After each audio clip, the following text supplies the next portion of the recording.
Hello aspirants, welcome to Pragyān Veda IAS. Under the Prelims Synthesis, we have the fourth theme coming in called the important judgments within the Indian context. So let us discuss them one by one. So the first judgment we have the Thear Union case judgment happened in 1960. This gave certain understanding regarding the preamble of India. So basically there was an area called Berubari in the border of India and Pakistan, and under Article 3 we have the alteration of areas and the boundary of India, right? So there was a Nehru-Noon agreement that happened between India and Pakistan, right, in 1958, under which various questions were raised that does it require any legislative action by parliament under Article 3, and is it constitutional to undertake a constitutional amendment under Article 368. And there was also lack of understanding on preamble, whether it is part of the constitution or not, what is its stand. So this is a very major judgment that came in 1960, which gave a lot of clarity on the existence of preamble and various other features regarding the amendments. So it held that the preamble is not a part of the constitution, right? Very important. It is not a part of constitution, very clearly stated. At the same time, the power of the parliament to amend the constitution includes under Article 1. This was entailed, and also legislative action is necessary to implementing this agreement regarding the Thear Union, right? So that you can keep in mind. And regarding one more judgment that came in, the Sabarimala Case, the Supreme Court reiterated that preamble indicates basic structure of the constitution, just to give more clarity on what is preamble and its standpoint within the Indian constitution. This was entailed in Sabarimala Case. But all in all, in the Thear Union, we have preamble is not a part of the constitution, right? The next important judgment we have the Shankari Prasad judgment in 1951. There was a contention between fundamental rights and DPSP, right? Which one is higher, whether the fundamental right is higher or the directive principle of state policy, right? So basically there were agricultural land reforms that happened post the Jamindari abolition acts, right, especially in the areas of Bihar, Madhya Pradesh and Uttar Pradesh. So it raised a lot of questions regarding the first amendment of constitution also, and it because it inserted Article 31A, 31B. Earlier Article 31, which means right to property, was a fundamental right, right? So now we will discuss in series regarding the land reforms and the standing of fundamental rights versus the directive principle of state policy. So the Supreme Court held that the Parliament has the power to amend the fundamental rights under Article 368, which meant that DPSP has a higher authority over the fundamental rights. It means it can amend in keeping in various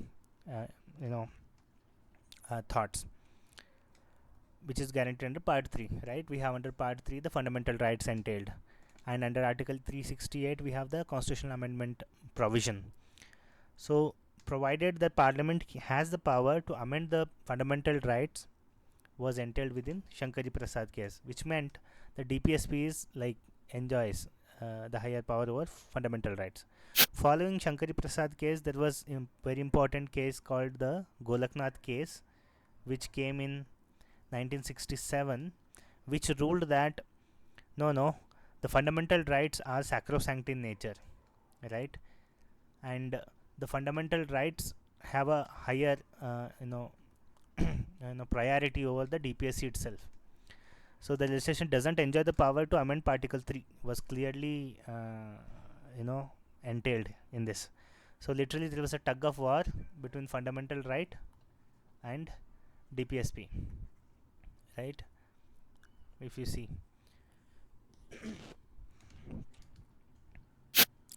now, following Golak Nat case, we had a very important landmark judgment which changed the course of Indian judiciary and Indian polity called the Keshavananda Bharati judgment. Um, so this person here is His Holiness Keshavananda Bharati, who was a monk in Kerala. There was Kerala land reforms that happened in 1970, with which he went to the court and put a petition regarding amendability of the parliament, on the fundamental rights. Yes, because Article 31 was right to property also. So within that judgment, the court held that preamble is a part of the constitution. See, in the first judgment in the Berubari case, it was held that preamble is not a part of constitution, whereas in Keshavananda Bharati judgment, it was held that preamble is a part of the constitution, and preamble is not a source of the power, nor a source of limitation. So that stand of preamble was also very clearly noted. At the same time, it deduced a very novel doctrine called the doctrine of basic structures, right? So the basic structure of the constitution, so basically it meant that DPSP has a higher authority over the fundamental rights, provided if only that the basic structure is not curtailed. And what is basic structure? Fundamental rights, India is a democratic country, separation of powers, independence of judiciary. So all these principles that are there, federalism, like that, all these concepts that become the basic structure, like a skeleton of the Indian politico-social scenario, cannot be amended. So that, keeping in this mind, the DPSP has a higher authority. This was entailed, and it actually overruled the Golak Nat judgment, which meant that fundamental rights are sacrosanct over DPSP, right? So this is a very important judgment. You can note it came in 1973. Post the Keshavananda Bharati judgment, there were multiple other judgments also came, Indira Gandhi, Raj Naren case, like that. But there was one more important case called Minerva Mills case, which happened in 1980, which kind of gave a conclusive verdict on the stand of fundamental rights and the directive principle of state policy. Because in 1975, during emergency, the 42nd Constitutional Amendment Act was entailed. It was enacted, and therefore contravention of amending or tampering with the fundamental rights, and is it under a judicial review, all these questions were raised, and therefore Supreme Court held that in the judgment that there is a need of balance between fundamental rights and the directive principle of state policy. There has to be a balance. Otherwise, it is always whether the DPSP is higher or the fundamental right is higher, or it is the other way around. So this gave a very decisive, conclusive judgment that the Parliament's power to make constitutional amendment is limited by its nature, because that itself is a basic feature of the Constitution. So as I told also that the so-called basic structure of the Constitution is a novel invention of the Indian judiciary. Nowhere else in the world you can see this kind of concept floated. And also it held that the judgment makes it clear that the Constitution and not the Parliament is supreme. So this is also very clear. See, we have the judiciary, right? The judiciary, executive, and the legislature. Judiciary is like a guardian of the Constitution of India, right? So judiciary is all supreme. Judicial supremacy is a principle. At the same time, it comes with its connection with the Constitution, because Constitution is supreme and Parliament is not. This was very clearly entailed in the Minerva Mills case, giving the right balance between fundamental rights and DPSP, right? And there are some other cases that we will discuss. The famous IR-Coelho case, 2007 it came, regarding the 9th schedule. If you remember, in the 9th schedule we have certain acts and laws that are kept within, they are not they are protected. Basically some acts regarding zamindari and other acts which were kept under this, so that there was no meddling up happening with these acts. But there were also some efforts seen in meddling these acts, trying to put them under 9th schedule, and therefore IR-Coelho case came in, that The laws placed under 9th schedule can be, if they are violative of the basic structure of the constitution, they are put under judicial review also, right? Under we have the 14, 19 and 21 articles, right? That entails the golden triangle. So this concept was also reaffirmed during the ICoO case in 2007. UPSC asked a 10-mark question in mains on this judgment. The Menaka Gandhi case is also there, important in under Article 21 of Personal Life and Liberty. It held that the Supreme Court held that the right to go abroad is a part of the personal right to personal life and liberty entailed within the Article 21. So right to go abroad in course of one's carrying out one daily business or one's sustenance is not to be questioned, because it has something to do with the fundamental rights only. This was very much clearly entailed within Article 21. Very important case. Then we have the Justice Putu Swami case, which happened in 2017. Very important case. This came in the wake of the Aadhaar scheme that came in when the government introduced, right? And it was passed as the money bill. So various questions were asked: why is it passed as a money bill? Why not as an ordinary bill? And the kind of data that was gathered from the common citizens on biometrics and various others, is it not violative of the right to privacy? So this judgment is mostly on the right to privacy under Article 21, right? And what did Supreme Court say? Supreme Court held that privacy is a constitutionally protected right, surely under Article 21. So it was very clearly it was clearly entailed by the Supreme Court. At the same time, since the Aadhaar Act was passed as a money bill, the Supreme Court held that although it was passed as a money bill, and it was competent, because the Parliament was competent to do so, nothing wrong with it, because it was passed. There were reasons that were given, that because there are subsidies and other provisions were included, and therefore it was considered as money bill, and there were the reasons that were given. Okay, so this was in Putu Swami case regarding right to privacy under Article 21.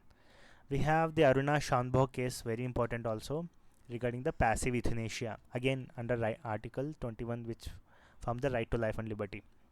That there was a lady called Aruna Shanbhog who was harassed by a miscreant, and she was in a vegetative state for a long period of time, say around 10, 15 or 20 years, and she was literally like dead, but her life was still there. So her body was like in a vegetative state. So there were various petitions put in whether to withdraw the life sustaining treatment, so as to avoid the pain that was due for the patient, with which the court held that taking life under such unprecedented conditions is valid, and passive euthanasia was recognized by the Supreme Court, and held that it is okay to go on with removing the life forces, and in the name of treatment, because the patient is not in a state to take an informed decision about her or his life. Therefore, a very landmark judgment. There is also one more on active euthanasia regarding the Jains, the Salekhana that they follow, right, fast unto death. There were some other interpretations also slightly connected to this case that has a different connotation also. Then we have the Naas Foundation case in 2009, which scrapped the section 377 of IPCC on homosexuality, right?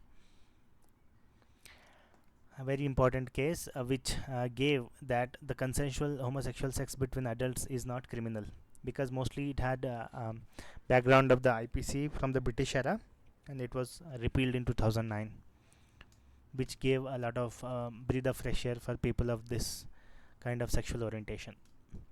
Then there was also Navtej Singh Zohar case, which came in 2018 on regarding the LGBTQ. Similarly, because Again, because the section 377 was repealed and decriminalization of homosexuality happened, and also it was also violative of article 14, 15 on discrimination, 14 on rule of law and equality, then 19 on right to speech and liberty, right to freedom of speech, article 21 of right to life and liberty.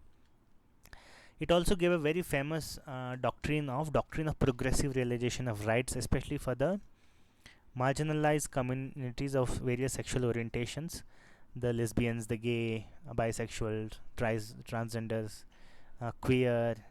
There are others like this. So it gave a very way forward for their rights in future course of time. Very important case also. Then we have the Nalsa judgment, which came in 2009 regarding the transgenders, right? That the third transgender as a third gender was recognized in this case, because there are a lot of discrimination that was happening against these transgender community people, and the principle of personal autonomy and self-determination to entail and uphold the dignity of the individuals was entailed in the Supreme Court judgment. Very important. Then we have the Subash Kashinath Mahajan case, happened in 2018, which gave certain provisions regarding the SC/ST Atrocities Act. There was some false complaints, and there was misutilization by certain people, false claims, and going to so in order to protect some innocent people, against the false misutilization under this act which came, like there was an act called the Prevention of Atrocities Against SCs and STs. There were cases that innocent people were troubled, and therefore Supreme Court held that there has to be a proper FIR that was to be filed, and before that there has to be a preliminary inquiry that has to happen, and at least a person like a sub-inspector level should be able to register the case, otherwise the case shouldn't be considered. So this kind of provision was given to protect the innocent people against this act. Next we have the Champakam case, in which happened in 1951 regarding the reservation of STs and STs, right? So we have a special provision under Article 16(4), right, regarding the reservation for SCs, STs, considering them as backward classes, and there has to be provisions. But Supreme Court declared that the government order providing caste-based reservation to be unconstitutional. Very important. The so-called caste-based reservation are unconstitutional because that will undermine the merit system, the meritocratic society, and therefore it held. But eventually a separate clause like Article 15(4) was inserted in the name of positive discrimination also.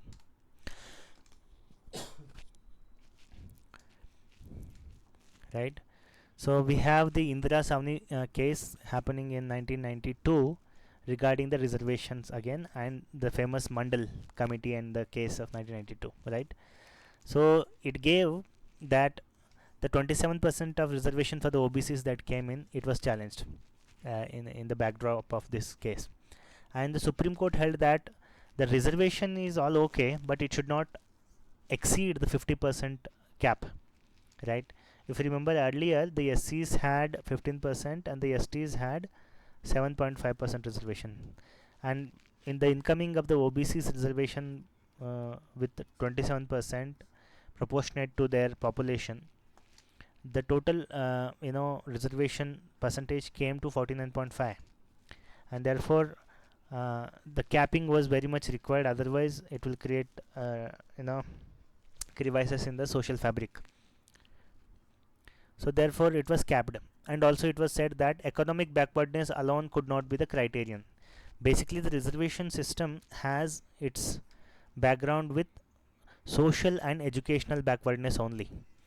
Of course economical backwardness becomes an eventual consequence of the same, yet it is not the direct consequence of the criteria for reservation. Of course eventually we have the economical weaker section also, which has come, giving again 10%, and the already the reservation has been breached to 59.5 now. But these were entailed in Mandal case. We will discuss that, and also various other very important understandings were given regarding the creamy layer concept of the OBCs. That those people who are in the creamy layer, or those who have exercised and are benefited by the reservation system, should voluntarily give up um, their reservation facility, and also it has to be made by the executive order. So, and it was also very clearly entailed that no reservation in promotion of public services, because it was thought that the reservation system is anti-merit, and which is not very good for a society in the long term basis. Okay, very important. The Mandal case, or also called as the Indira Savni judgment of 1992. Then we have the Nagaraj case in 2006, again regarding the reservation of SCs STs only, in terms of,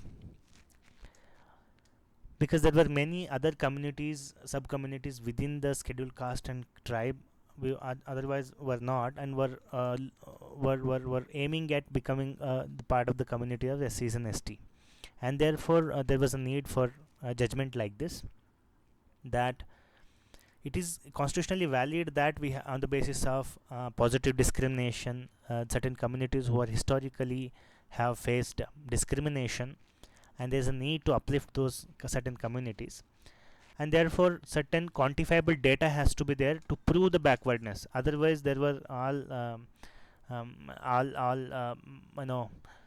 misuse that can happen in this respect, which is not good.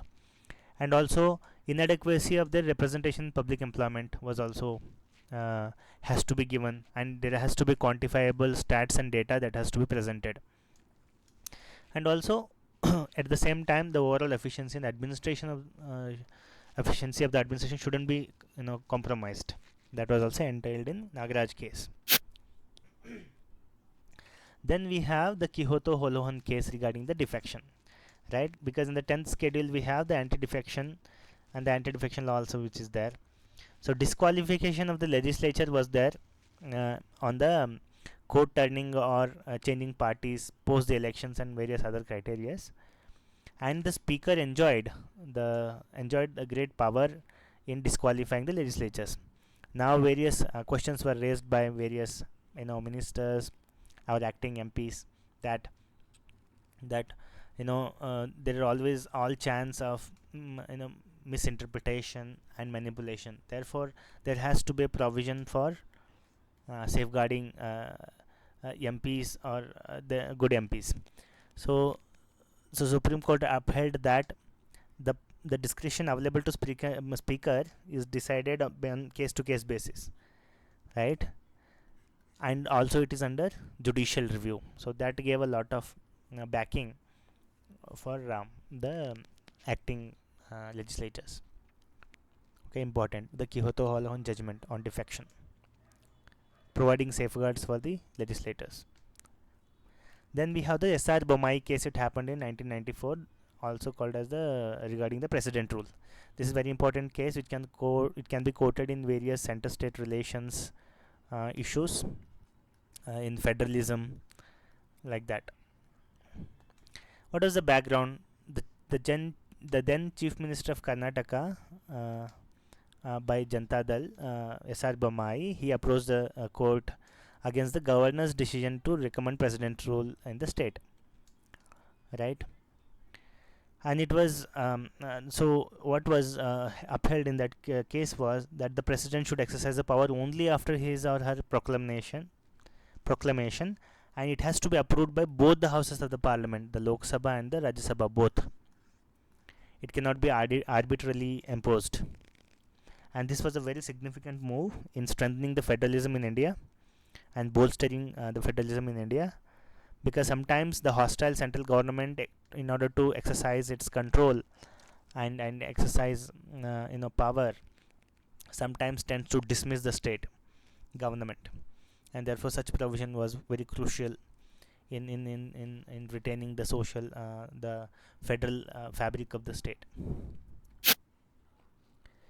Then we have the Shah Bano case, which happened in 1985 regarding talaq and the CRPC 125. What happened was Shah Bano was a Muslim lady who was who was given divorce by her husband, who was it was basically a talaq, and she approached the court for grant of maintenance of her and her children, right? And the constitution, the Supreme Court held that yes, it is truly secular in character, because we have to take care of the fundamental rights of the person, because it has lot of intersection with the personal laws under Shariat law and the personal laws, right? So therefore it was held, it was the first move towards amending religious matters by the court. Important case. Following which, in 2017 we have the very famous triple talaq case under Shaira Bano, a lady who was given talaq by her husband, and she went against him to approach to safeguard her fundamental rights and approach the Supreme Court directly, and it was upheld that the practice of triple talaq was violatory, or it is violative of the fundamental rights, and therefore it is wrong, that is to be removed, and under Triple Talaq Act this famous judgment was given, right? Then we have the Vishakha case, which happened in 1997, which is regarding the sexual harassment in workplace.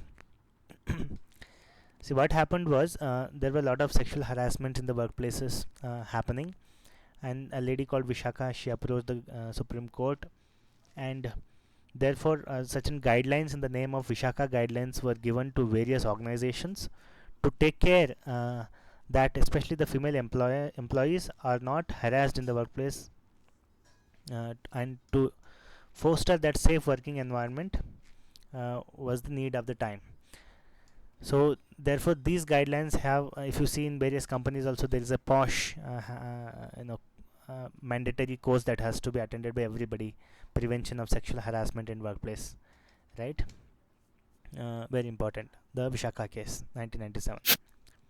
Then we have the four important judges case regarding the judiciary and the consultation, right?